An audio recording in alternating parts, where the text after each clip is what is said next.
Hi, my name is Aimee Benoit. I'm the curator here at the Galt Museum and Archives, and I'd like to give you a bit of an introduction to one of our current exhibits called Swing, Music of the Home Front. So during the Second World War, from 1939 to 1945, there was a lot of visible signs of war here in Lethbridge. There were a number of air training schools as part of the British Commonwealth Air Training Plan. There was the prisoner of war camp, which was the largest in Canada, and it was built to accommodate 12,500 prisoners captured from battle overseas, German military personnel. And of course, people were joining up to serve in the military services as well. But on the other hand, there were some bright spots. There was actually a really lively social dance scene in Lethbridge.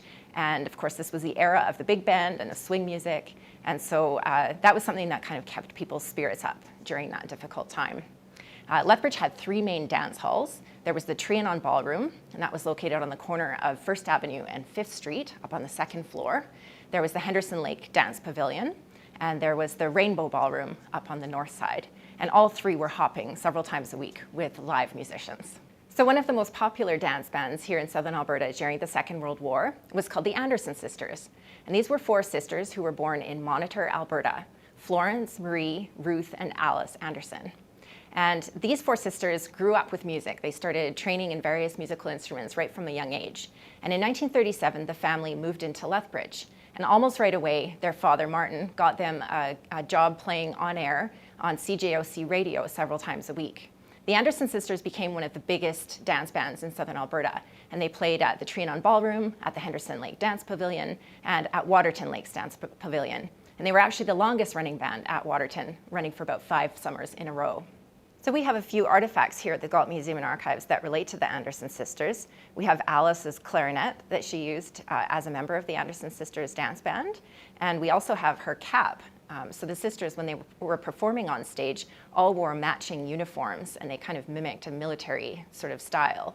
And they were very meticulous, so they wore matching jewelry, they had matching pencils that they would keep on their music stand. So these are some examples of the style that they projected as members of a touring dance band.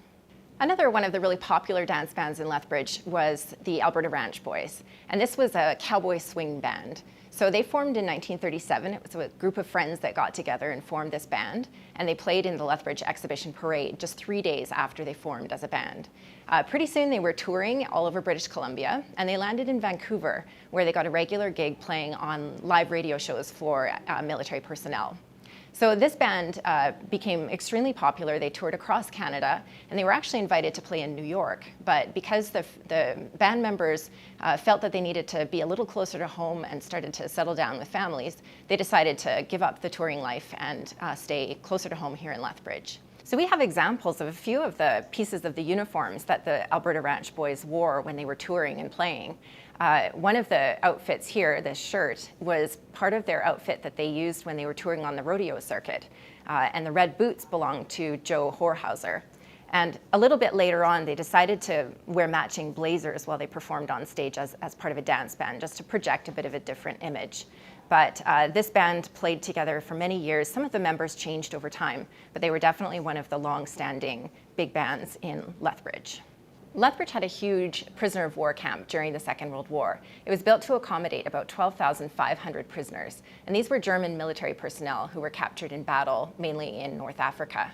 So to accommodate this number of prisoners, there was all kinds of facilities built in North Lethbridge. And there were 2 recreation halls as part of the camp that could each house up to about 5,000 people. The camp had a number of recreational opportunities, so they could do some physical activities and some sports, but they also had a lively musical kind of culture at the camp. So there was a string band, there was an orchestra, they had live theater productions, and they did operas, etc.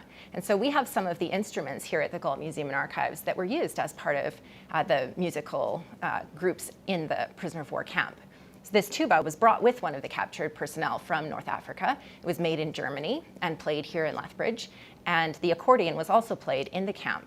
But these instruments, following the Second World War, once the prisoners were repatriated back to Germany, they stayed in the community, and they were used by youth bands after the Second World War.